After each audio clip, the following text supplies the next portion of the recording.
Johnson, and this is Focus on Liberia. Hit it! From Cape Mount to Cape Palmer, mountain back to Atlantic Ocean, Obomi Hills to Pocondre, to educate, elevate, and promote.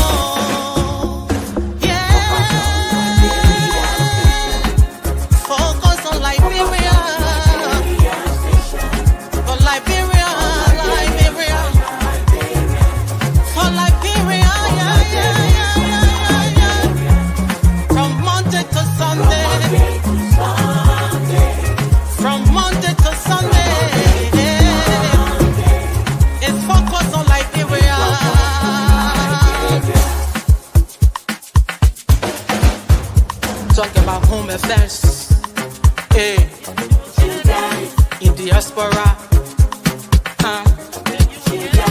current affairs, hey, reliable information,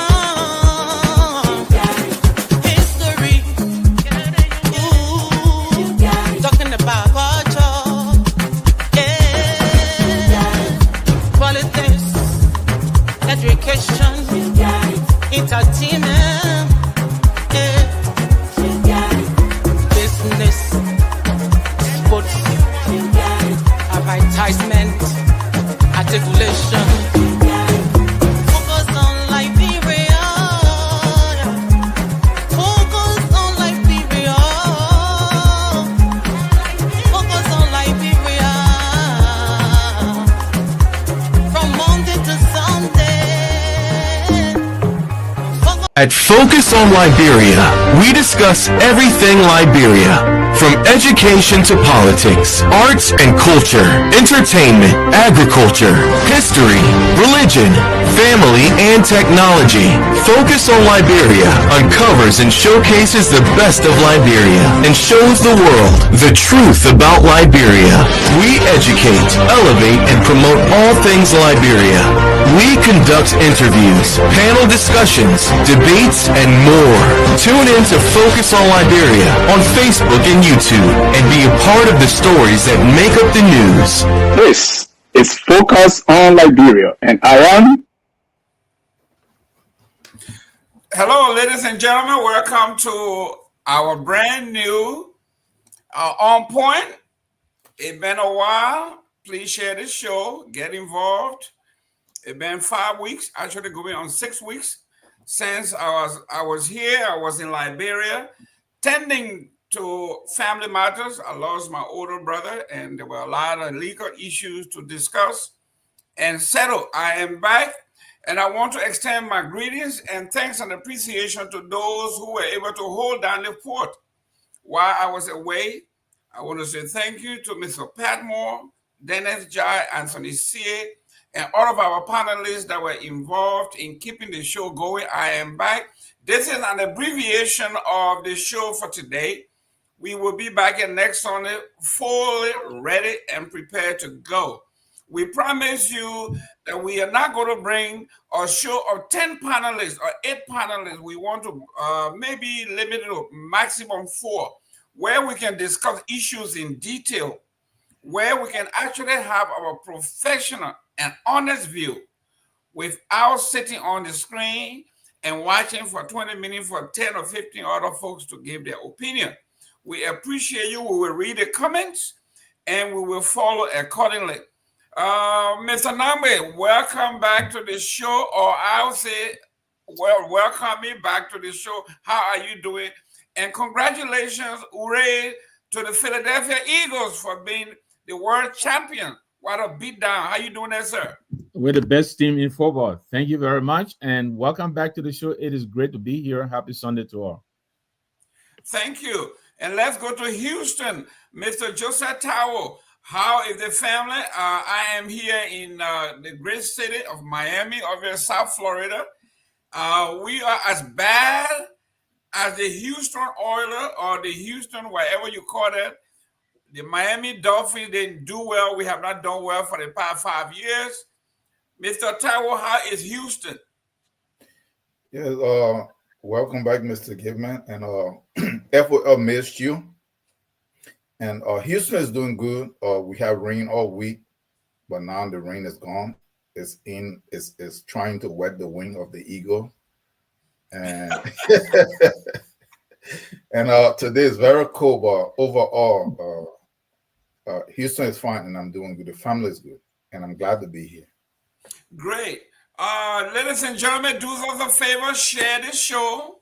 Share this show. Share this show. Share your comments. Send in your comments. We're going to read some of your comments. We're going to post some of your comments, and we may respond accordingly. We have an hour and a half to actually be with you to discuss issues that are affecting our nation, our folks, and we are going to delve into a lot of them. There are some side issues that we will be talking about briefly before we go into our real issue. I think we have discussed that here, but for the benefit of this show and our panelists, I want us to touch briefly before we go into number one. Joseph Boyka discontent for the Liberians. I don't know whether he was trying to be a comedian, but this is what we do in the social sciences. We say it doesn't pay to talk across discipline.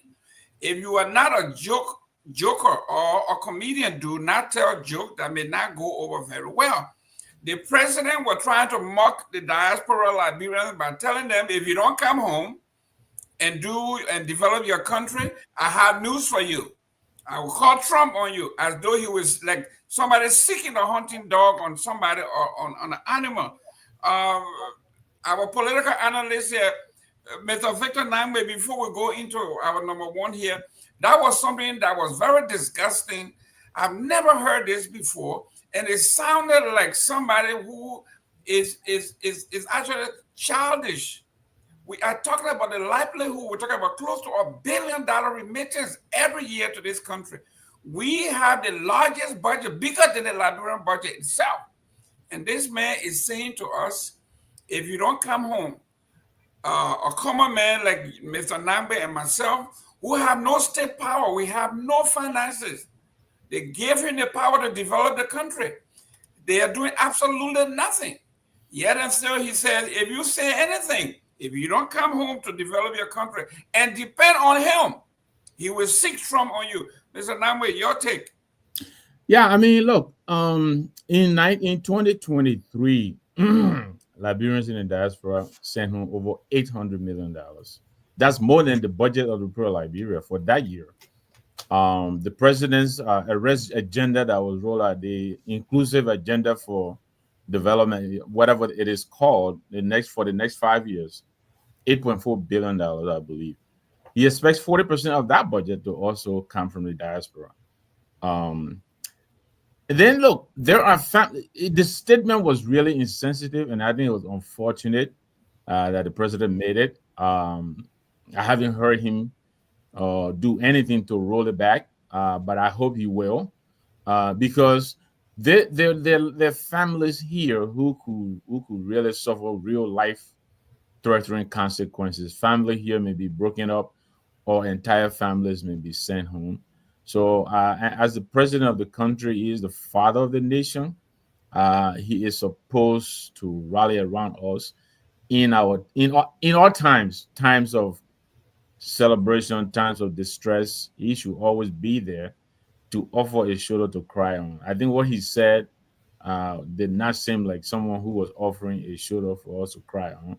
I mean, for whatever reason, Liberians, and it's happening throughout the continent, jealousy or whatever you may want to call it. People are actually celebrating that Liberians are apparently going to be deported. I don't understand that, because most of the Liberians, when you wake up in the morning, they're in your inbox almost every day. Somebody has a problem that you have to help them with, whether it's $10, whether it's $100, whether it's $500. How are Liberians going to benefit from this if those of us who are here were made to go home and we have to live in Monrovia with them, walk in the streets? Everybody will suffer. And I'm not bragging here, but it is a fact of our reality. Liberians here do a lot for Liberians back home. And I hope our people there will realize whatever, misconceptions they have about those of us in the diaspora, they really need to think seriously about, how they perceive of us. We don't threaten them. Most of us, we come and go back. Yeah, a few of us go and settle in, but most of them, when we do settle, we're going with some business that is still going to employ people. You were just in Liberia, Jerome. You were there with me. Almost everywhere you go, whether it is in the supermarket, whether it's in the market, everybody is holding out a hand for something. Daddy here or daddy here. They open the door for you. You got to tip them. You go to the bathroom, somebody standing at the door, you got to tip them. You buy something, somebody will walk your stuff to the cashier, you got to tip them. You enter in the car, somebody will open your door, you got to tip them. We can't do that if we're in Liberia with them, So I really hope the president will walk these remarks back, because they were really unfortunate and they don't help the situation. Mr. Tower, according to Mr. Nangwe here, we are going through, if America sneezes, everybody catches a cold. Everybody in Liberia, and there's no exemption, you included. Every day you got nephews, you got cousins, you got relatives, you got friends, you got everybody asking you with tuition here, hospital there, death there, whatever it is, whatever meager amount you have here, you will postpone paying your light bill or your phone bill or something else and send it to the folks. And for the man who have never worked in his entire life in the private sector, a man who have been on the Liberian government welfare system since 1964, is telling us, who are regular folks, if you don't go home but keep criticizing, he was sick. Trump, you got a message for you, Trump. Your take. Okay. So I look at this stuff from three different positions. The first one is that we all live in this country, and I know how difficult it is when you leave your homeland and you come into somebody else's country to even be able to adjust, to even be able to try to settle in, and to even have the opportunity to even be able to get the documents that require to keep you here legally. I know there are many people. I know there are people that are hardworking.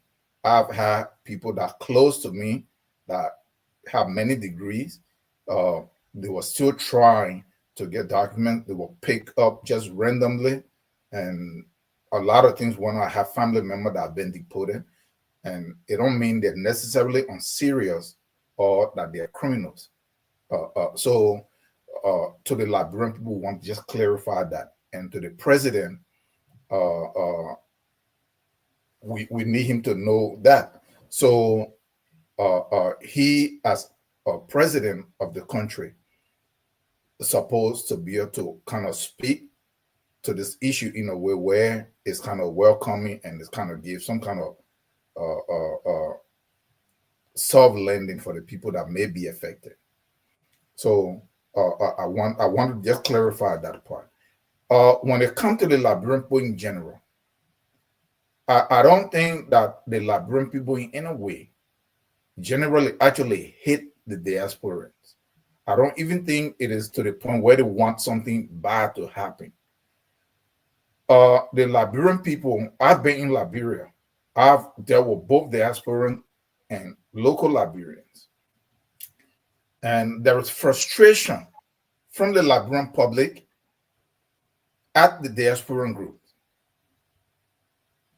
Me and you, we might have not gone back to serving government or in any of those areas. But people representing or taking our name as diaspora have gone back there for 20 years. They go into that country, they have no sense of direction, they have no real commitment, they have no real interest. They come in with all kinds of corrupt behavior, they come with don't care. I've been in that country, I had to talk to some of my own friends. Like, what is your problem? Why do you feel that you are so important because you come from the US? Look at how you act. Look at how you talk. They go over to the form of fraternity.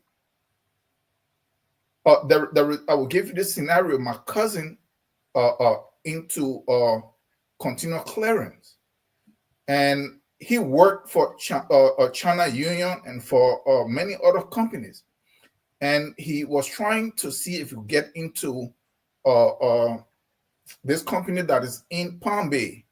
It's the Palm Company. They have their headquarters right near Flour Mill. Mm-hmm. And he tried so many times, he couldn't get in there. So he told me while I was in Liberia, I said, okay, let's go. We got over there. I spoke to the security. I gave him my ID. He brought it in. The manager came running out when he saw a U.S. ID. Guess what? He's from Philadelphia. His family lived there. He's there working. We get in there. We are like family. We are talking. And then I introduced my cousin. And then from there, the whole process moved. That's the kind of frustration that they have.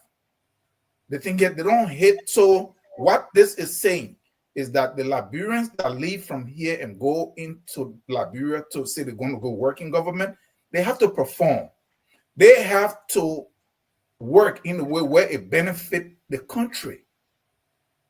This is the frustration. Because if you create something that, just like we were talking earlier, the moment you lose your job or something happens, you fly back to the U.S., the country, those people don't have that option.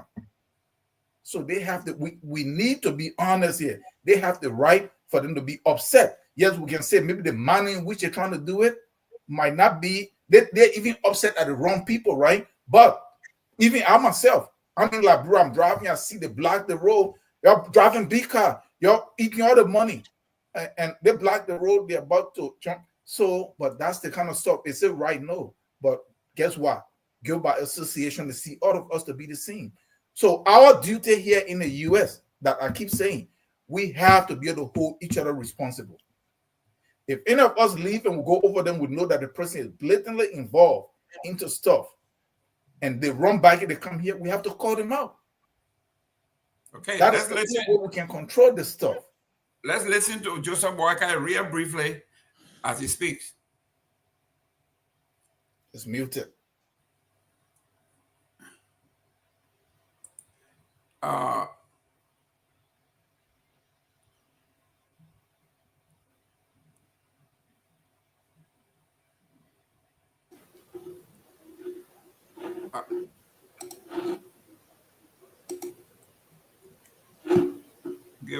Ladies and gentlemen, hang in there a little bit. The technical folks in the back are telling us. I got a message for you. Donald Trump is there. If you don't come by to build your country for yourself, it's your business. Because you're sitting down conveniently in the state or somewhere enjoying, you think you're enjoying life. I got a message for you. Donald Trump is there. If you don't come by to build your country for yourself, it's your business.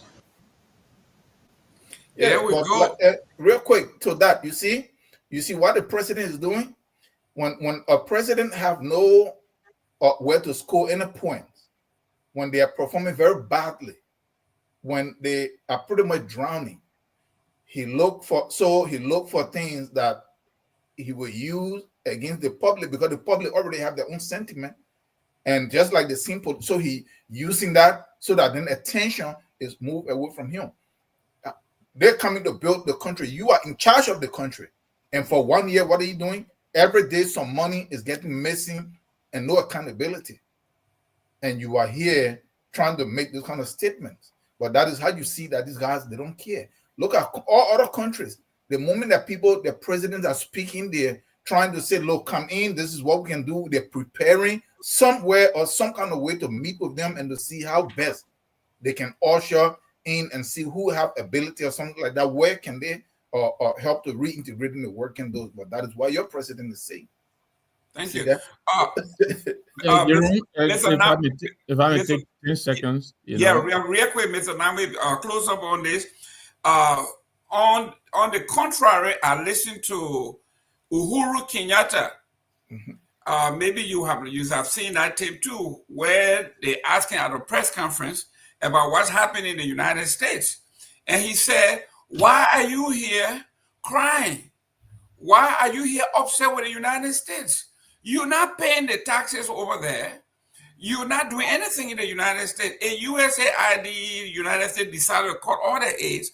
Our job is to assemble and sit and say, what do we do for our folks, instead of relying on people all the time to do for us what we can do for yourself. He said, this is an opportunity for us Kenyans to get together and do for ourselves than just relying on folks. There's no reason for you to stay here and cry. Go ahead, close it out on this one, Mr. No, I wanted to say, I've said this to Mr. Tao over and over, but I think he just either doesn't have the capacity to listen when I'm talking, or he refuses to listen. You should not paint the entire diaspora with a broad brush. There are bad actors in the diaspora, I give you that, but not all the people in the diaspora are bad people. There are also bad actors that are local. Not all the people who are local are bad people. When you're talking, you have to draw a distinction, because comments like the one you're making is the same thing we're talking about what the president is saying. It doesn't help the situation. There is a lot of animosity that our people are building towards people in the diaspora that is unfounded.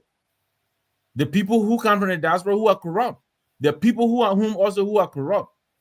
The problem is not exclusively with the diaspora Liberian. The problem we have is a Liberian problem. And so when we are trying to draw these comparisons, I want to make sure we talk so. Let's not just make it sound like people come from the diaspora and go and come. Abu Kamara was at Telecom. He's not from the diaspora. There are a lot of people in the government who are stealing every day.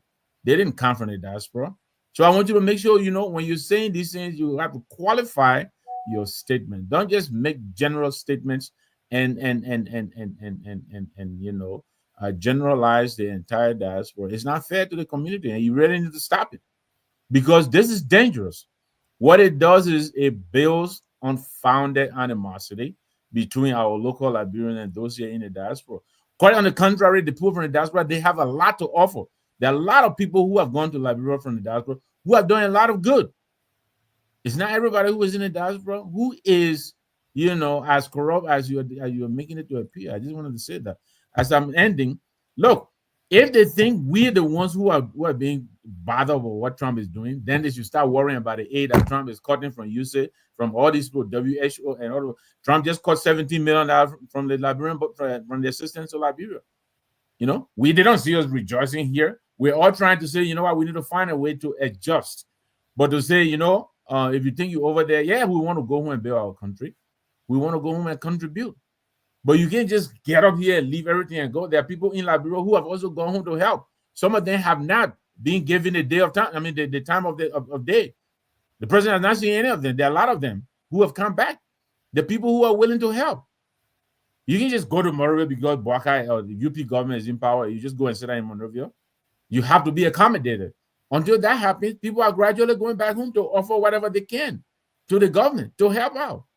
But to sit here and say, when you go, you steal, you have a place to run, you come back to the States, I think it's disingenuous. And you really need to cut it out.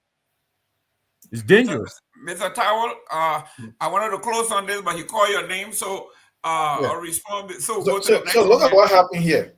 For Mr. Namwe to be here and then start with whether I have the capacity to comprehend or understand. That's what is troubling for me concerning this. This is my progressive brother that had the largest Liberian organization here. But tell me, I'm not making anything up here.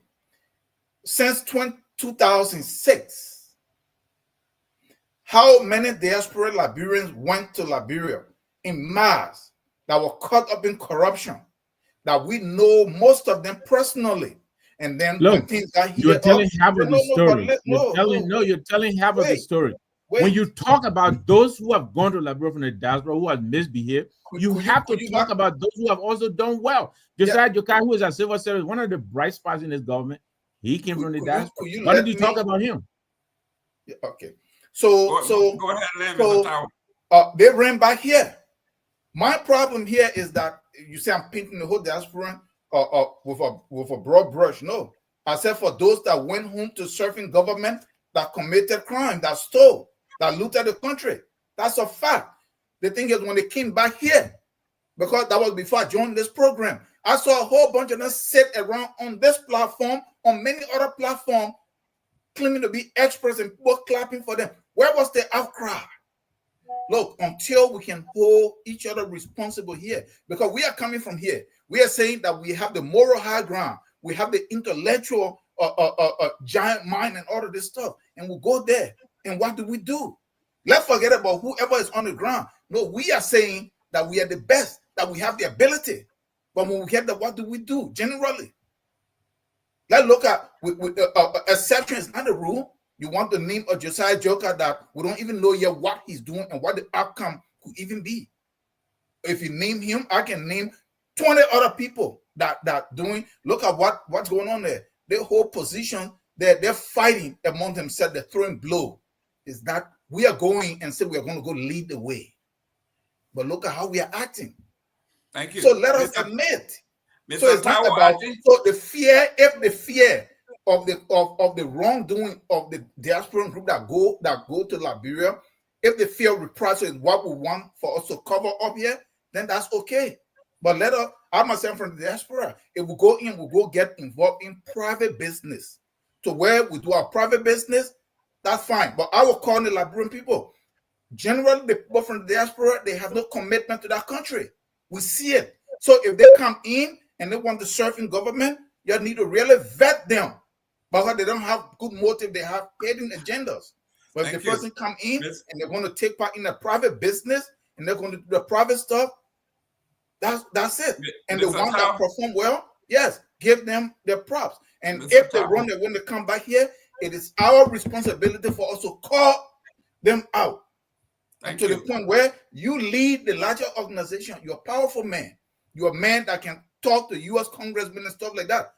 Let those guys be brought to justice. What it does, we're talking about accountability, right? We say it cannot be done in Liberia. But if it can be done here, guess what? Then when somebody leaving from here to go and say, I'm going to go be public work minister, if they know that they run and they come here, we're going to push until they can get arrested here. Guess what? They're going to behave.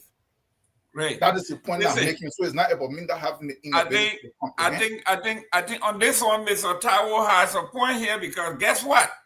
I will name few people from the diaspora that have gone to Liberia, including family members of myself.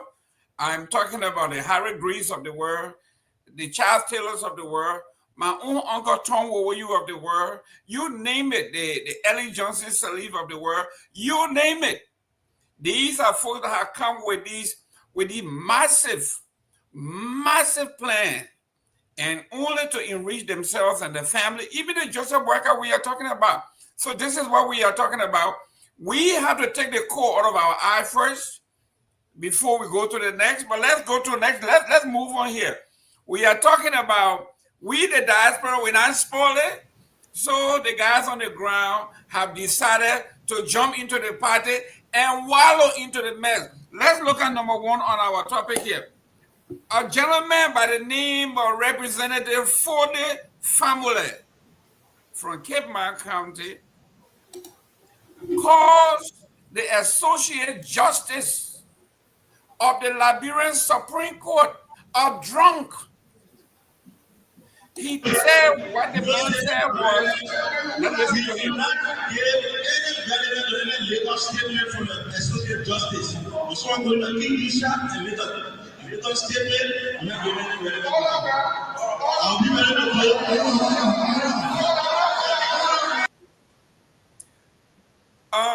Mr. Taiwo, let me start with you on this one. Look, I hate to say this, but this is what the people say leadership and political power usually belongs to the elites. And those of us who have been fighting the system, Mr. Nambe included, from our birth, from the time we were children up to now, when you see something like this, a man by the name of Famule from Cape Mount to look at our Supreme Court, denigrate our Supreme Court by referring to an Associate Justice, his opinion as liquor talk in the well of our legislative body. Okay. A complete breakdown of the rule of law and civility. This man is saying who will listen to a Supreme Court justice who is talking liquor talk. Can you imagine someone saying this? A lawmaker referring to another branch of government official as being a drunk. Mr. Tower, your take on this? So look at what happened here. There are all been breakdown of everything since I would say, at least if we want to come be much more or recent, since 2005. And the mistake was made that when the war came to a close, if people needed to be held responsible, it was not put in place much early. There were no tangible steps taken. And because the Ellen that was pretty much chosen was also implicated. So it was swept under the rug. Why am I saying this? So that opened the door for the area of the legislature, which is what the first body of the government, right? The first branch of the government. I mean, look at the people that went in there. So once that happened, it denigrated that entire organization to where people that were incompetent, people who were responsible for these things made their way into those areas. And so that place, I don't know why they even call it honorable. So anybody can say anything because nobody got held responsible. Nobody's afraid that anything that their behavior can lead to anything. So if you see like Yeke, I don't know Yeke, but they're all similar. If that man can say that, what kind of law can that guy pass? What kind of document can he even review? That's one. So that's one aspect of it. So I've been suggesting here, we need to look at dissolving that particular house. Maybe abolish it. Maybe it doesn't need to be there anymore. Let's come up with something else. But I want to go to the Chief Justice or Associate Justice. I mean, I'm a little bit kind of not confused, but like, okay, so the ruling that came out was it the full bench, right? The Chief Justice issued it concerning what was going on in the House. The Chief Justice then then the Associate Justice then came back. And while the Chief Justice, so you see, the Supreme Court themselves, they're not operating in a way where they're in unison. Because there was one thing that come from them, then one person break away and saying something else, trying to say that they want to clarify if there was something that needed to be clarified. Why didn't it come as one ruling from the Supreme Court when the full bench? So that, and if that Associate Justice felt something, why didn't he consult his boss or the Chief Justice so that they can come back with something else? So it is the same problem. From the same Supreme Court, they're putting out two different stuff. Yeah, he may have his own opinion. I'm not saying shooting, but stuff like this. So now it's creating even more division. And I think something they need to be able to operate a little bit better than this. Thank you. Mr. Namwe, here we are. Our sister, Miss Kona family, just corrected me. This family is from Bond County, not Cape Mount. I stand to be corrected. Mr. Namwe, I've never seen anything of this magnitude where even the Supreme Court, we have a system where at times they call something they call justice in chamber. The justice in chamber has all power as the full bench to issue statement until the entire bench can get together and hear the case. In this case, the Associate Justice is saying, this is what we decided. We got together, we reviewed the cases or the case, and this is the rationale for the decision we made. What is so offensive that he would be denigrated by somebody? Go ahead, your take. Well, I was looking up for the family as we were talking. I think the correction there is correct. He's from the former District Number 7 in Bond. He's not from Cape Mount. But I was also reading him. He's a first term. He's a freshman, lawmaker. And he's a youthful lawmaker. He's a very brilliant young man. But when I was in college, I had a teacher. he is an Indian. He always say, it is good to be smart, but it's not good to be too smart. I think Fode sees himself as being too smart. If I were to advise him as a young brother, I would tell him to take his time, and he needs to give himself time to grow in, the protocols, the ethics of lawmaking. There's a certain speech and attitude, that come with the territory as an honorable. He's an honorable. So when you're speaking and talking and behaving, you have to behave like an honorable person. So he needs to give himself time, to grow experientially. He needs to acquire some experience in the legislative business.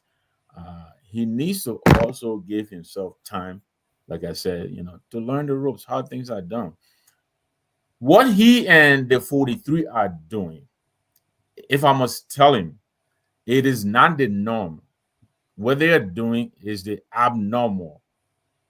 This is not how life is supposed to function in the legislature. This is not how things are done. So the fact that he has been able to get away with it for the past 6 months or so, it doesn't mean he has to railroad his every other thing, and come of it with beating his chest and all of that. Sometimes you need to take your time how you engage these matters. The Honorable Justice made remarks. You may disagree with him, and you can state your disagreement. I've listened to Honorable Fangule on several other networks, making derogatory remarks, against other people down to their personal, lives. And I think it's unbecoming of a young and very, very brilliant, promising lawmaker. What he said about the justice was out of place. And he must be frustrated because the justice comments did not coincide with his group's desire on how to proceed on this removal of the speaker from the legislature. And so I think he felt compelled to demean him and downplay the comments from the associate justice. But it is the justice who was unbanked with the rest of the justices when this decision was made. So he has a certain insight, a certain understanding of the debates, the discussions that went into this decision. Honorable Fambler was not there. And so Honorable Gbese is actually telling us, the dynamics that led to what they said and then what they did during the President's State of the Nation address. So he's trying to tell us how they came to boycott this statement. It is his right to say so. And what he said, he was not making it up. It didn't sound like he was, even if he was drunk, what he said was the fact. The justices did not go, and Honorable Family knows that. They were not there. So what part of it is liquor talk? The justices were not there. Is that liquor talk? We all saw the empty seats of the justices. Justice Gbese is telling us what they said, which is written down on paper. That there is no law to compel the absentee lawmakers, but the speaker, who is phonetic Kofa, is within his right to go in every day. That is written in the law. Call a session and adjourn until these people can come back on his gavel. It is written. So I don't understand what part of it is liquor talk. So I would really urge my young friend and brother, he sounds very intelligent, but I think there's sometimes when he lets, his other side get the better of him, and he just has to be careful, how he talks. The justice respect, I am sure, the legislature. They're equals, and he should show some courtesy, some respect. So what he said was unfortunate also. I hope, he will find time to, make amends with the justice. But those kinds of comments, you understand me, in the discourse are not helpful. Great. Ladies and gentlemen, welcome back to our show. I've been away for the past 5 weeks, and I want to congratulate and thank those in Liberia who hosted me. I won't tell you where, but for 5 weeks, they were very nice to me. I was privy to a lot of conversation, and indirectly we'll be discussing some of those issues, and one is actually on the table today. I had a great time in Liberia. I observed the political dynamics. It is quite interesting to know that the country is exceptionally hard. If you went to Liberia and you saw some of your schoolmates, I'm talking about your lower, I'm not even talking about your upper men, I'm talking about your lower classmen, people who are much younger than you. And you look at them, they look 10, 15 years older than they are. It is the stress that a man who has a wife and children has to literally beg you for 500 Liberian dollars, which is like what, $2.50. And you give him 500 Liberian dollars, which is $2. And he is so grateful. This is how hard the country is. And then when you have a president who says, if you don't come home to build your country, I got news for you. Trump is coming for you. Instead of standing on the podium to say, this is our plan for our returnees. And then here we are, to make matter worse, a lawmaker. And I want to disagree with Mr. Namwe here when he said the young man is brilliant. There's nothing brilliant about this man that I know. I have listened to him on several shows. He has insulted hosts. He has insulted his peers. There is nothing intelligent about this guy. Everything that comes out of his mouth is vulgarity. He's very vulgar. It looks like his vocabulary is shot. It's very low. So he resorted to insulting folks. Cannot debate the issue. George Mason said, this is our rationale. And Mr. Nambe pointed to that, rightfully so. It is written in the law that a speaker does not have a majority. Yes, he can hold caucus. He doesn't have the majority, he doesn't have a quorum, but he can adjourn. That's his constitutional duty. The majority bloc also have the right to host their own caucuses, but they do not have a legal speaker.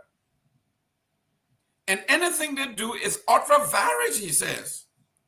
Likewise, Mr. Funati Kofa, you can host, you can convene a meeting, but you do not have a quorum to do anything legal that is binding constitutionally. Anything else contrary to that is also, like he says. So what is in there that sounds like a drunkard? And then my brother Namwe say he's brilliant, he's young, no, he's not brilliant. He's not brilliant. I think it was Michael Dukakis one time who says, if you are in and among your peers that have higher IQ than you, you do better by just shutting up and look intelligent than open your mouth and look like an idiot. That's what's happening here. This is a young man that could have looked, like he said, appear to be intelligent. Just shut up. But to open your mouth and to digress. So, Mr. Taiwo, let's go to number 2 here. Speaker Cohn himself. It looks like the heat is on. Marabio, the president of Sierra Leone, was at our Armed Forces Day. Addressed everybody, the president, the vice president, everybody except the speaker. Ellen Johnson Sirleaf attended the event, shook everybody's hand, went and passed him and shook Thomas Fala, the deputy speaker's hand. It looks like the heat is on. Mr. Kuhn has finally realized that he's not a legitimate speaker. He went to a forum last week where he was passing out cash, money to partisans. And he said he is the speaker of the regime. The regime needs its own speaker. Mr. Tao, here we are. Our country is in disarray. Here we are. Unity Party is leading. Let's listen to Mr. Mr. Kong. We need to have our own speaker. So today, an opposition speaker will not push our agenda. We need to have our own speaker. So today, I'm a regime speaker. So today, I'm a regime speaker. So today, I'm a regime speaker. The speaker of the Republic of Nigeria is 100% supporting His Excellency President President.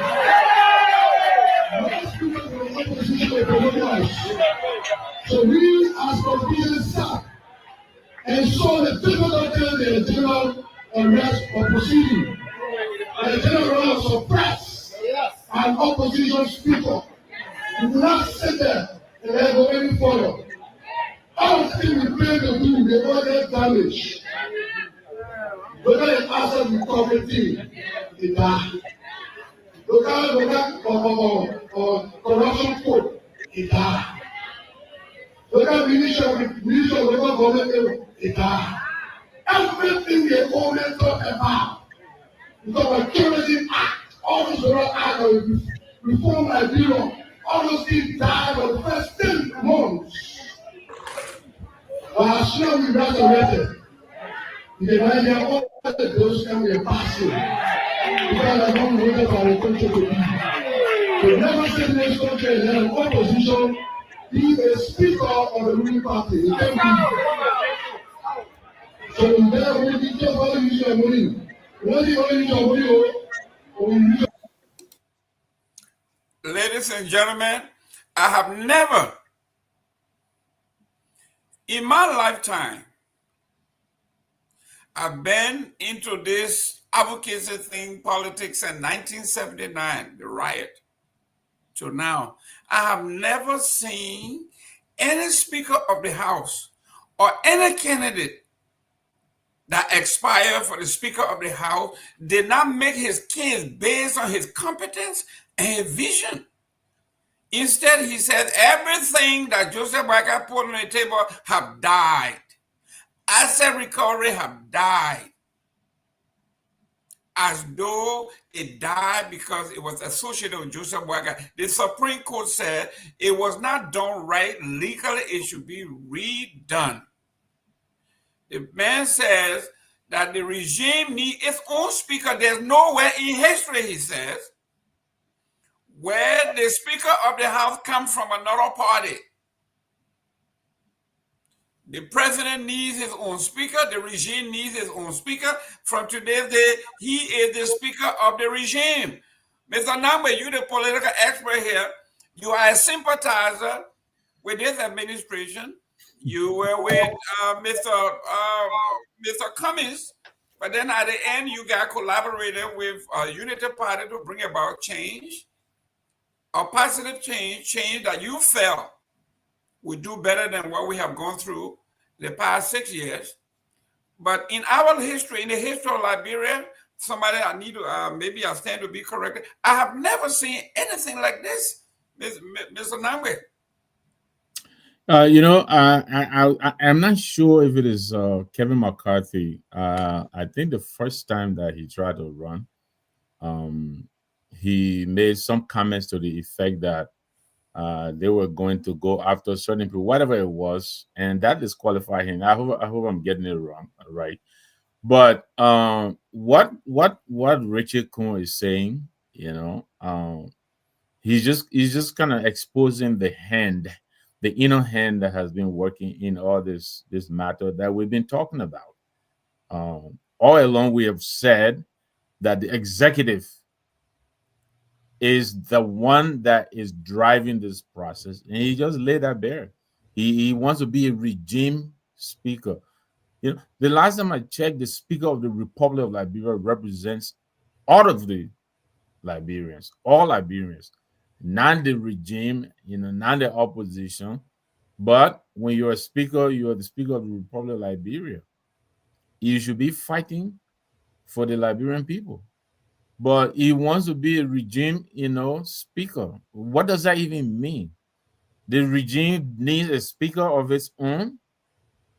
So we have a regime pro tem now. Is that what he's saying? We have I don't understand. But that's sufficient reason for him to be recalled. He needs to be removed. He's not even a speaker anyway. He's an imposter. He's a fraud. He contested against Kofa. He lost. Kofa beat him, and he's being imposed through machinations from the executive.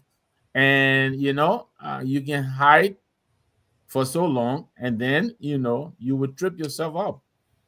What he's saying there is cause for his removal, and I hope those who are supporting him, they will wake up and realize that this fight is not about anything other than the fact that Kevin Richard Kuhn wants to be speaker. He wants to be a regime speaker.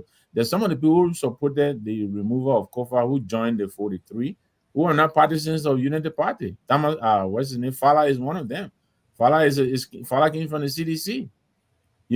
So I listened to him and I said to myself, this is what we've been saying all along. We're not the smartest people in the room, but it's very clear. It is not even difficult, to comprehend that what this Unity Party wants is to consolidate power so that they can pass $80 million budget in record time without any opposition so that they can do whatever they want. They don't want their powers to be checked. And it is not a democracy. In a democracy, there has to be checks and balances. That's how the democracy functions. You can have the executive, the legislature, the judiciary, all of them in one envelope. Then that is not a democracy. So what Richard Kuhn said over there, I hope those who have been supporting whatever they did over there would now realize that it is not what they thought it was. This man is not the Speaker of the Republic of Liberia. And this is why Honorable Fambule is upset, because they thought this was a settled matter and they were about to move on. But this matter is not settled. It is not.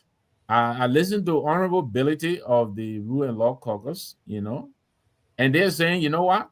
We thought we could come in, and for the sake of a functional legislature, and sit with the 43.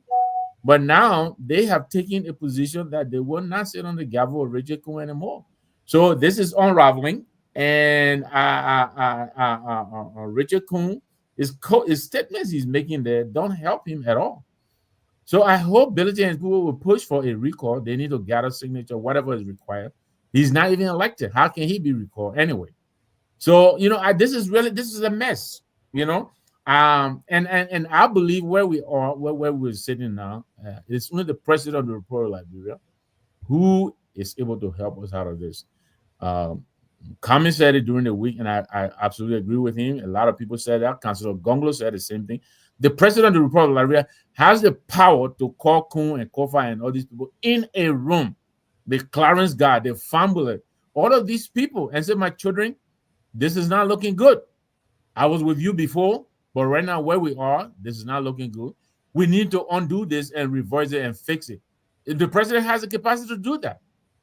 He has the capacity to do that, and I hope he will. It's not late. He needs to do it, or else this, as I've said always, this will be the beginning of the undoing of his government if he's not careful. Great. Mr. Tao, here we are.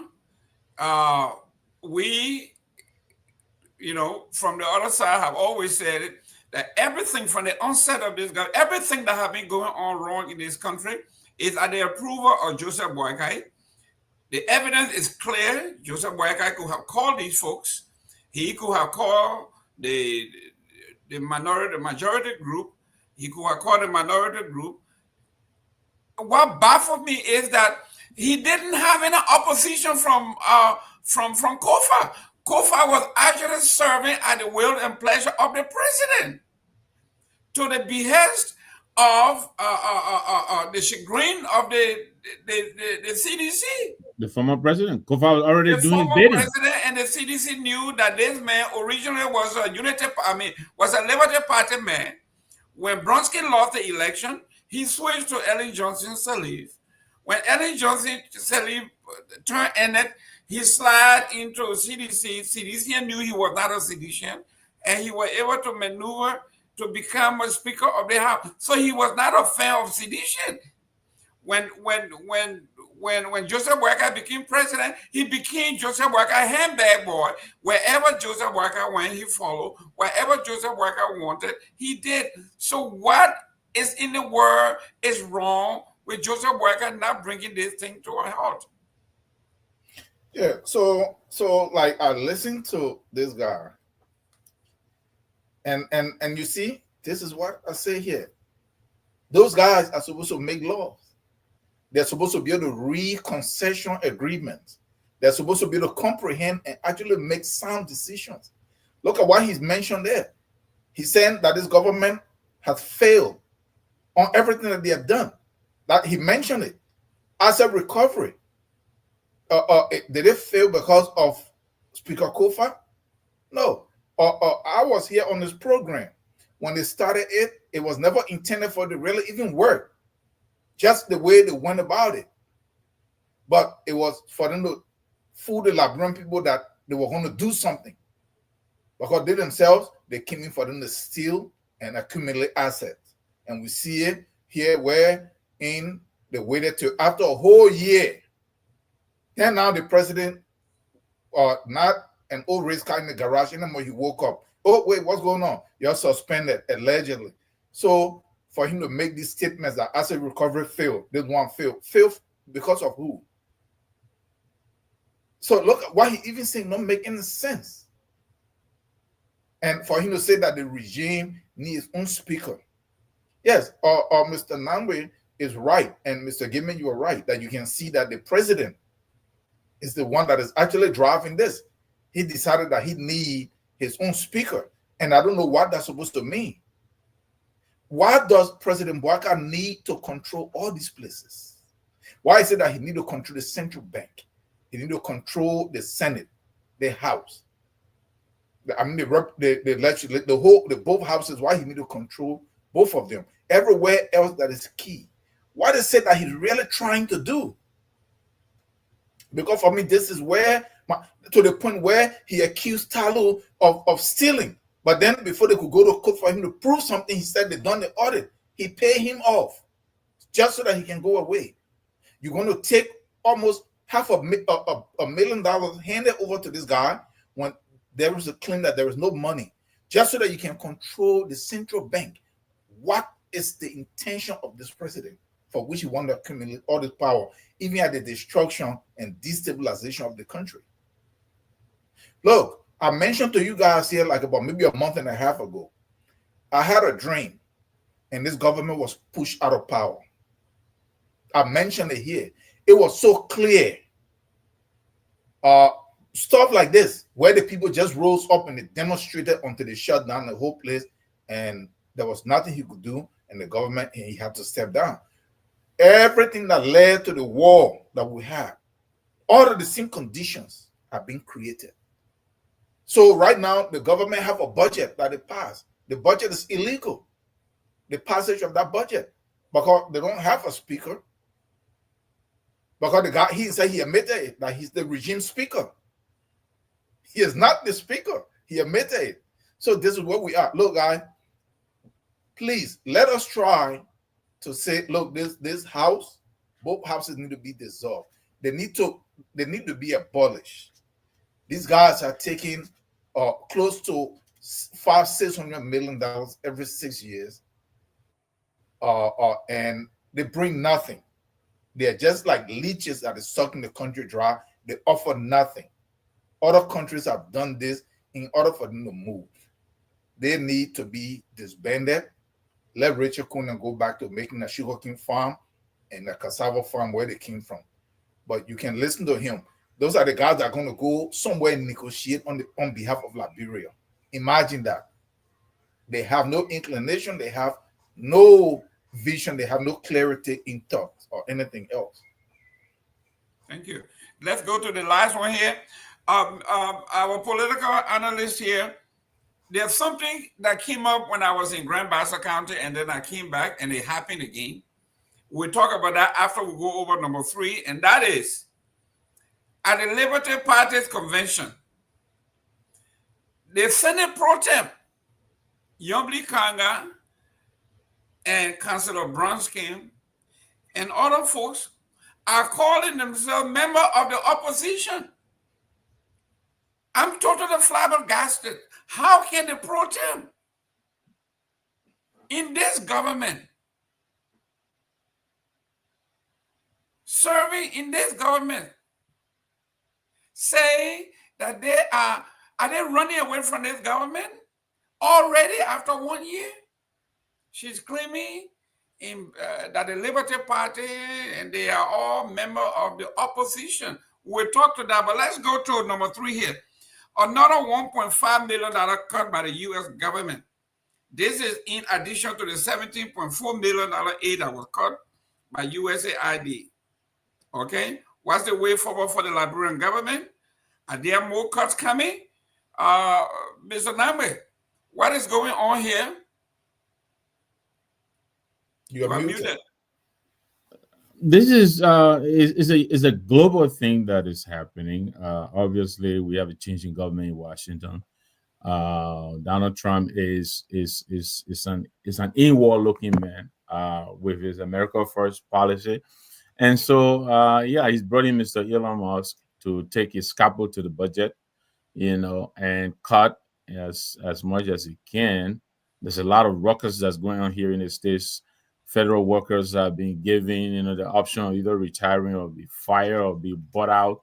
He's closing out agency with the United Nations, the WHO, all of these. USAID is closing out. So it's not a situation that's unique to Liberia. But notwithstanding, we as Liberians, we need to brace ourselves for impact.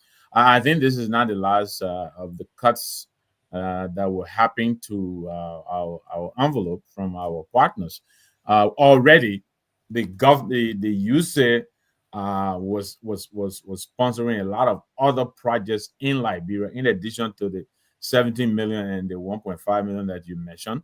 I mean, they were present in the health sector, they were present in the education sector, excuse me, they were present in the agriculture sector. So all of that funding is already coming out of the budget.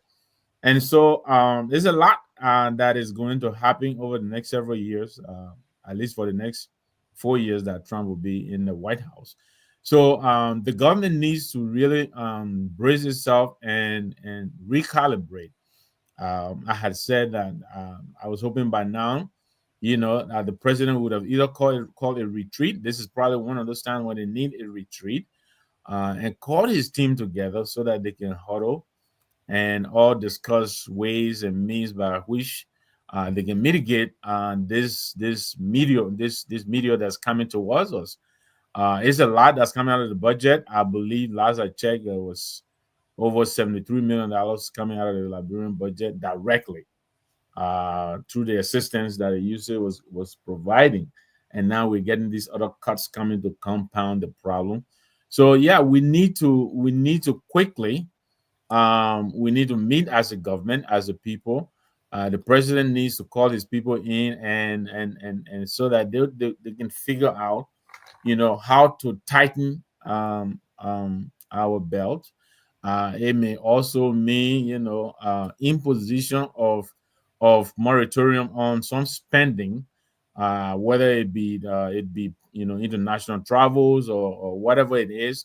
They may have to do that. It could also mean, reduction in some of the benefits that the government is offering the people. Again, the legislature, for obvious reason, will make them the whipping child of the corruption that's happening in this country.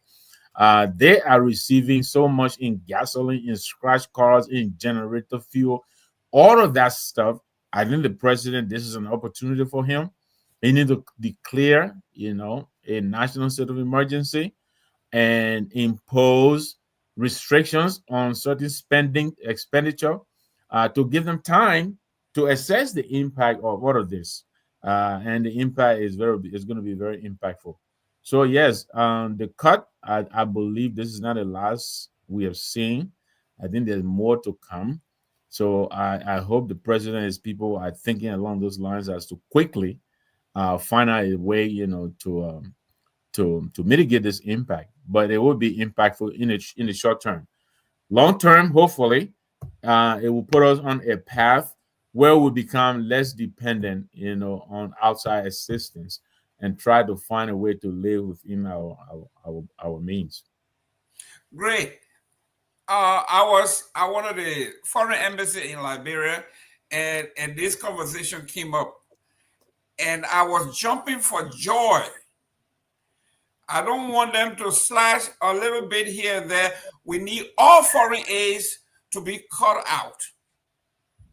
Why? Because we make enough money, we generate enough money in Liberia to take care of our own.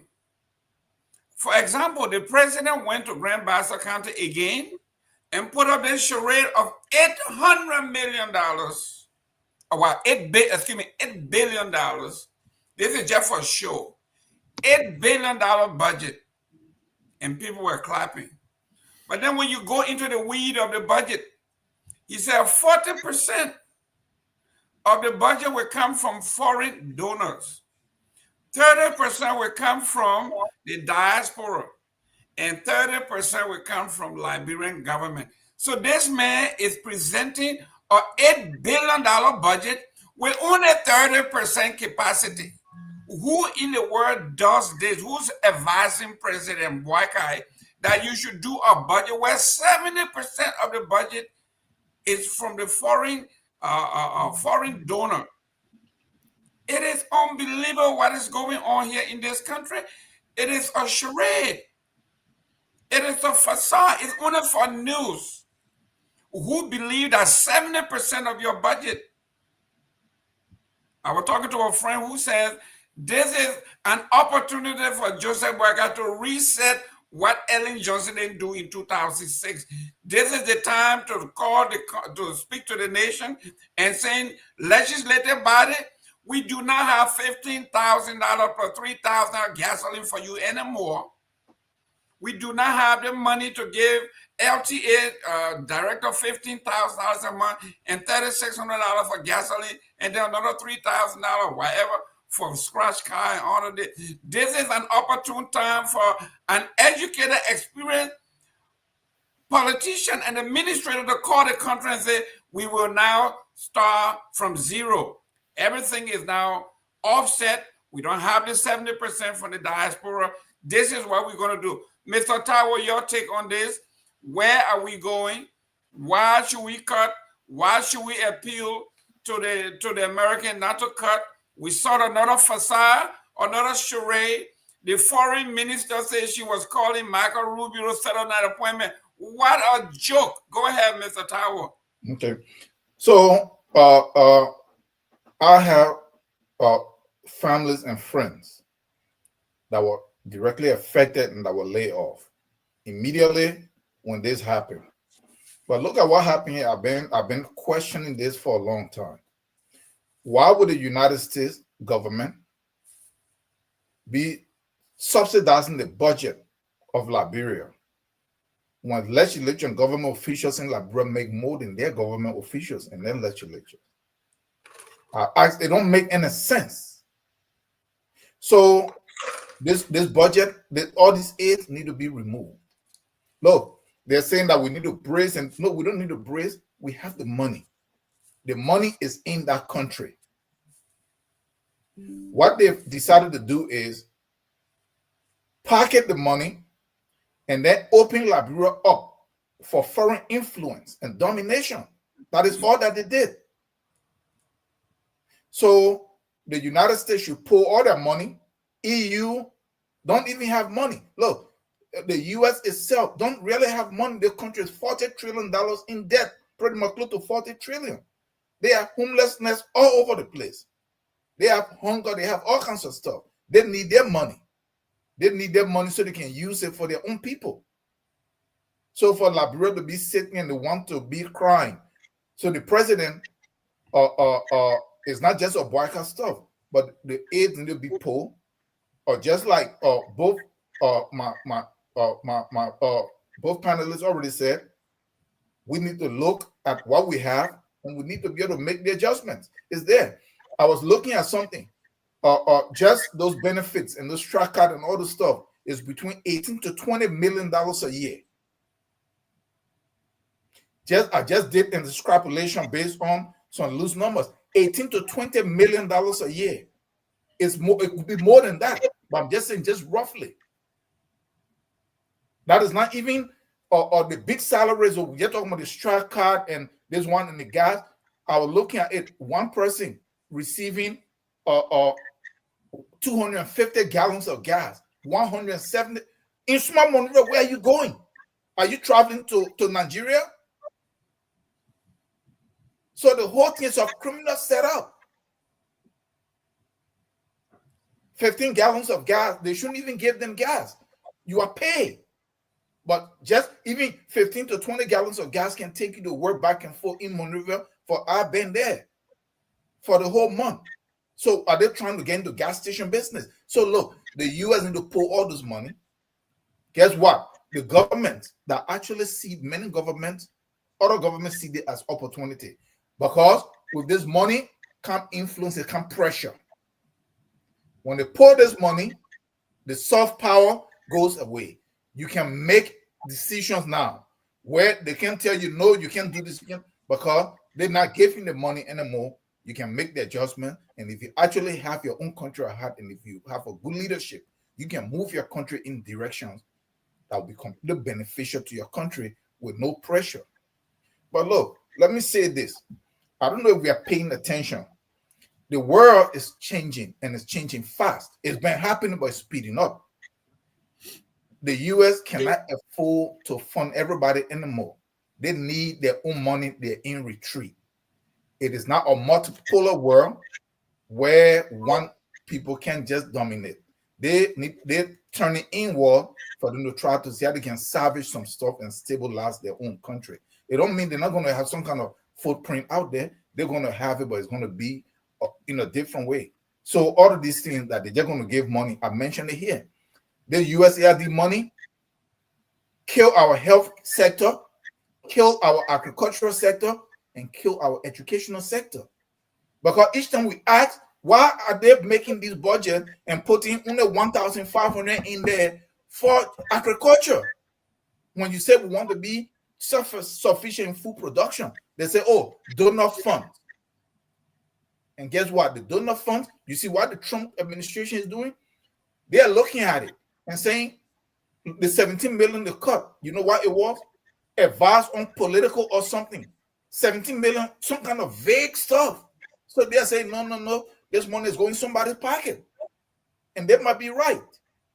So they're cutting those. So all this money is only generated in name, like on Ellen, USAID posted, and I went in there and I read the stuff that from the 12 years, they spent 776 or 780 million on Liberia agriculture. No, it's not true. That money was only used in your name. So guess what? Let them pull everything. Let the country restructure. They have the money. And I call the Liberian people that if the government sit there, let the people demand and put pressure on the president until they go back to the drawing board, like somebody said here, I think Mr. Gaiman or Mr. Nangwe, that whatever Ellen did with all the stupid benefits and high salaries, this is the time for the president to reset everything. Because at this point, if he was a serious president, he cannot go to the Liberian people directly and say, look, this is what the stuff is here. Your representatives, senators are standing in front of it. But this is what we need to do. He put out a clear plan. All the guys, they will back down. And there will be a new direction in our country. But I doubt it that old man even have that interest. He said he buying bulletproof Jeep or from his own car. Look at, we said there was no money. Somebody is using 250,000 buying or $70,000 car. Why all this stuff? The money is in that country. It's not even about going to raise no tax anywhere. The money is pressing. They're holding on to it. They need to vomit it with squeeze that stomach, just like Jonah out of the story. Yes, they need to vomit it so that So let me quickly. I don't disagree with Mr. Tao. I absolutely agree that we shouldn't be depending on outside aid to finance our budget. But some of the aid that the U.S. is providing is not really aid for us; it's really aid for them. And I read John Mahama has already complained that Trump has to be careful, otherwise this will blow back in his face. For instance, some of the military aid that they're providing, we're trying to stop Al Qaeda in Africa before it comes to their borders. So the assistance they're giving us, they're really actually we're fighting terrorists for them, so that terrorists don't come on on their land. So that aid that he's cutting, he has to rethink that aid. I was reading malaria in the modern Ghana, I believe $1 billion budget. 250 million people are affected across the continent. 600,000 of those people are estimated to die every year. That $1 million budget, 40% of it comes from America. That's $400 million. That is also being taken away. So when you have all these diseases, malaria, some of these mutations by these things, when we are fighting some of these things, we are on the wharf, we are on the front line fighting these. We're actually helping America so that those things don't come to their shores. So it's not just aid that they're giving. I agree with you. Some of it is, like $70 million to advise on tax policy for Liberia. I don't understand that. But, he has, Trump is the kind of person, he uses the hammer, to for every problem. Sometimes you got to be surgical, you got to be careful, but that's not Donald Trump. So some of that aid is not really aid. It is really aid for America. That they're giving to these countries so that these countries can help them stop some of these things from coming on their shores. Mr. Nambe, I totally disagree with you. America has no responsibility to keep our people well, to keep Liberian people fed. We have our intellectual property, we have the capacity, we have the manpower, we have the resources. What that has to do with one of the representatives' homes. So I disagree with you too. America has a responsibility, for instance, to fight Ebola in Africa, so that Ebola doesn't come to New York. Listen to this. I was at one of the representatives' homes, and I asked him, "You have a beautiful home here that you have owned before you came into the house.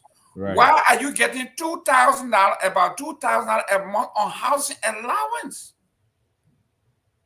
Why?" He said, it's part of the budgetary process. He's in his own house. And he's getting, I think, like 500 gallons of gas, 300 gallons of fuel. So if a man is making this much money in gas and fuel, why should he be out there fighting for LEC? It is to his advantage that we do not have electricity. Right. So you see where we are talking about, what we're talking about here. These people have no incentives. Another thing that they are all bragging about and hanging their hat on is the Mandela Challenge money. Because it's the money they want to use instead of using Liberia's resources to better the lives of our people. They are waiting for millennium money to do light and all this stuff. So what happens to the money that we are collecting? We take 90% of the money generated in Liberia and go to remittance, that go to perks. And you expect people to respect us? What's wrong with Liberia first? If America say America first, what's wrong with Liberia first? Can I say something, Mr. Gaiman? Yeah, please hold that. I don't know. You already actually came in, you clarified some area, but I don't know what is there to disagree with me on.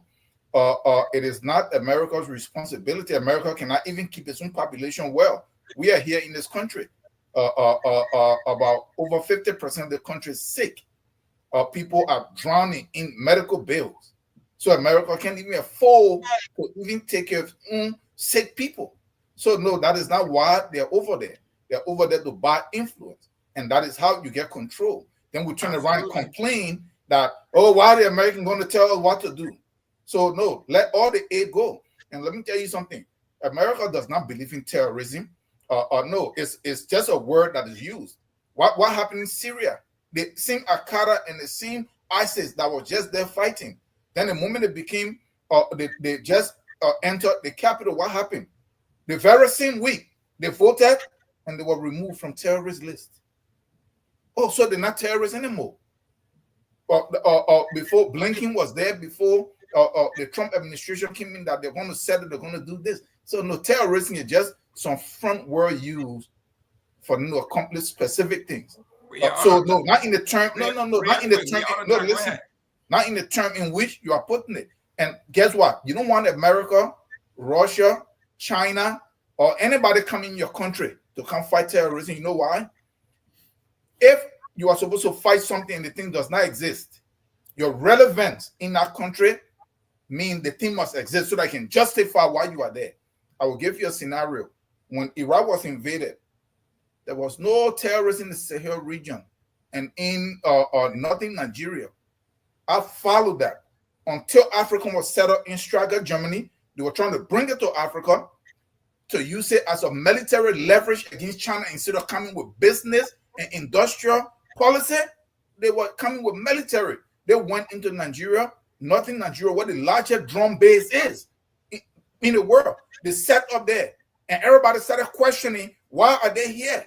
Then the moment people started questioning, guess what? Al-Qaeda show up. So that they justify them being there. So you don't even want them to be in Liberia. Them being in Liberia to fight before you know it, terrorists show up. So you can justify. So no, we don't need the money. Let them take the money, let them bring it to their own country, let them use it there. Let our government, you're talking about across Africa, it's the same problem. All these guys make this budget, they pocket the money, they leave the people hanging, they open the country up for all kinds of foreign influence and domination. God has said this, a leadership that will teach its people to depend on others is a leadership that will enslave them forever. Thank you. Thank you. Mr. Nambe, we got 10 minutes here. Let's go to our closing. In your closing, please address the Pro-Tem and Liberty Party saying that they are now part of the opposition. And then you close up on that. 3 minutes. Well, I didn't listen to the clips from Buchanan, but I read some of it. I know the former vice president of the CPP, Ms. Councilor Bromskin, was there. They made some comments. And I'm not surprised if the Senate Pro Tem is beginning to distance herself from this government. I don't know how she thinks that is possible when everybody knows that she and Dillon, and the rest of them are the one who are vetting people and then going into the chambers to confirm them at the same time. I mean, the fingerprints are all over this government. But you can understand why they may want to begin to distance themselves, because this government is really struggling. I'll be honest. I'm not saying this because I want to be critical or anything, but I want to be honest. This government is struggling. They are failing on a lot of levels, and I think those who have their eyes set on 2029 are beginning to come to the conclusion that if they must do well in 2029, they need to begin to distance themselves from this government. If the president pro tem is declaring herself an opposition, I mean, she's in a Liberty Party. The Liberty Party had two pieces, the one headed by Musa Belete, that supported the CPP, and the one she claimed to head, that supported the rescue mission. As far as I know, there has been no declaration that the rescue train is dissolving. I think that train, the locomotives, all the pieces are still intact. And one of the locomotives is, of course, the Liberty Party. They haven't decoupled themselves from this government. So I don't know what she means by that. But Liberian people will not be fooled. She's getting all of the trappings of the rescue train. She's getting millions in her budget. She's getting all the appointments that she wants. How can she consider herself an opposition? It doesn't make sense to me. Thank you. Mr. Tower, 3 minutes. Yeah. That would include closing, right? Yes. Yeah. So when it comes to that what Senator Kanga was saying, just like Mr. Nangwe said, they see that the government is struggling. So she is still in the camp, but then speaking out to the public to want to create some kind of distinction, but it doesn't exist because unless if she's not careful, they're going to use the Fonati Kofa principle on her very quickly, and that's when she will come to her senses. But so you can see that. But look, the lady herself, my brother Jerome, you are from Grand Bassa. Look at beginning proximity to Monrovia. Look at that area. Look at the likes of Yondi Kanga that been over there all that time, and the likes of Besunga Finley. Look at how dirty that place is. Look at how run down that place is. That they can't even invest where all the county development funds. So this lady, she's coming and people, they have Liberian tied up into this sentimental stuff about some tribe or about some party politics that they're using, and they can just do that. But look, so that's that. But look, I want to come to this for Mr. Boyka, President Boyka, talking about the Liberians should come home, and if they don't come home, Trump will get them and all of this stuff. I don't know why Liberians here in the diaspora are surprised. There's a man that have no plan for an entire nation, that everything he does don't point in any positive direction with respect to the interests of the people. What would make you think he would kind of out of a certain have some kind of plan for a few people that are going to be sent back? You see, so we shouldn't really be disappointed. We should look at this for what it is, that this is the kind of government that we have. Yeah, look at the nation. Everything they put their hand in, like the how you call it, regime speaker said, they break down. Everything break down. Yes, he said it. So that's just it. But look, to close with this, I'm here in the diaspora. So I am part of the diaspora. And yes, we know it's not everybody. There are millions of Liberians here in the diaspora. There are few hundreds that go to Liberia to serve in government.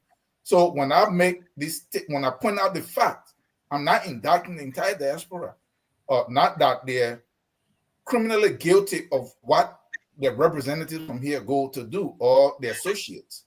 The area I'm holding us responsible is that we have to point it out. We must point it out when we see it. And we must be able to agitate. The same way we tell the people in Liberia, jump in the street. We should be able to use every avenue, every organization here, that if Mr. Tao went to Liberia and he was serving at LPRC and he started to get involved into corruption, and then he fled through Freetown and come back and post it on Facebook, we have to agitate here until he's brought to justice. Once that starts happening, then this is how we gain the moral high ground. Then we distinguish ourselves, that nobody's going to leave from here that is part of our group, that is going to go to Liberia to be on moral high ground, go over there and then jump into the same thing, and then when things chakla, he run back over and leave the people in complete mess and leave the country in a mess. That is the point I'm making. And we hold that obligation to ourselves for us to do that, and to our country for us to do that. And I don't think anything wrong with that. I'm not telling, if somebody who is going there and stealing, if that's going to create some fear in them, then they should stop stealing. But to the Liberian people, if the person come in as a regular person, they're trying to do their business, they're trying to set up stuff, they're coming for them to help the country. The ones that end up in government, they're doing something positive, then that's fine. But the overwhelming majority that come in and harm the country, they should be driven out. And when they come here, they should not have any kind of sanctuary. They should be held responsible. That's the point. And I don't think anyone can disagree with me on this. Thank you. Thank you. I hear you. Let me quickly, Jerome, 5 seconds. Look, the president, what I was saying is this. He is the father of the nation. We're all parents. When you're a parent, and no matter how much tough love you want to show any of your children, when one of your children is in pain, you're feeling the pain with that child. You do everything to empathize with that child. That's what I was basically saying. The president, he's the father of the nation. If Liberians here are in distress, he is the one who's supposed to create the atmosphere for the people back home to embrace those who may be coming home. That's what I was saying. So he cannot be making remarks that sound like he's subjugating these people, or he's happy over their pain, their suffering. I agree with you on that. Yeah. Ladies and gentlemen, we are running out of time. We got 2 minutes here. Let me close. First of all, most people believe that Joseph Boyka doesn't know his age. He said he was born November 30, 1944. If that is true, then he was born the day or the year that William V. Tubman came into power. Prior to that was one of the worst presidential terms that we ever met or we ever read about, Charles D.B. King from 1920 to 1930. Joseph Boyka is a product of that era, from Charles D.B. King, William V. Tubman, William R. Talbot, and Samuel K. Doe. There is nothing about democracy in the DNA of Joseph Boyka. Somebody wonder, why is he trying to amass power? These are the people that he admired. These are people that ran Liberia as a totalitarian government. These are the people that ran the government on a one-party state. If you didn't agree with them, you were killed, you were murdered. And anybody can talk about the Colemans when they decided to challenge President Tubman. What happened to them? Prior to that, anybody else. So people are wondering why Joseph Boyka is trying to illegally amass power. Joseph Boyka has nothing about democracy in him. He wants to be a Tubman, where he decided who was representative, who was senator, who lives and who dies. Talbot was a moderate. I don't think he admired Talbot. He served as a major in the Doe government, where total military power. This is the Joseph Boyka that we see. Joseph Boyka does not believe in democracy. There's nothing about democracy in Joseph Boyka. So when you see him running and doing what he's doing, this is what we call organized chaos.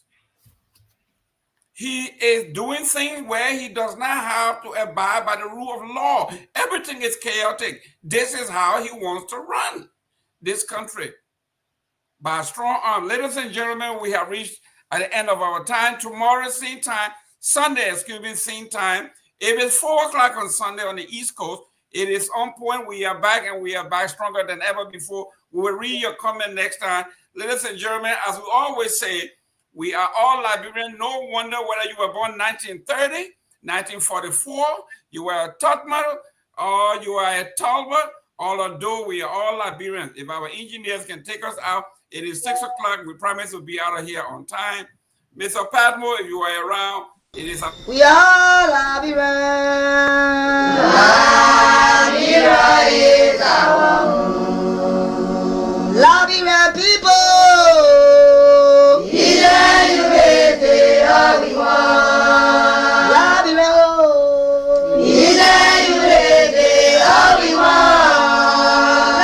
Liberia. Liberia.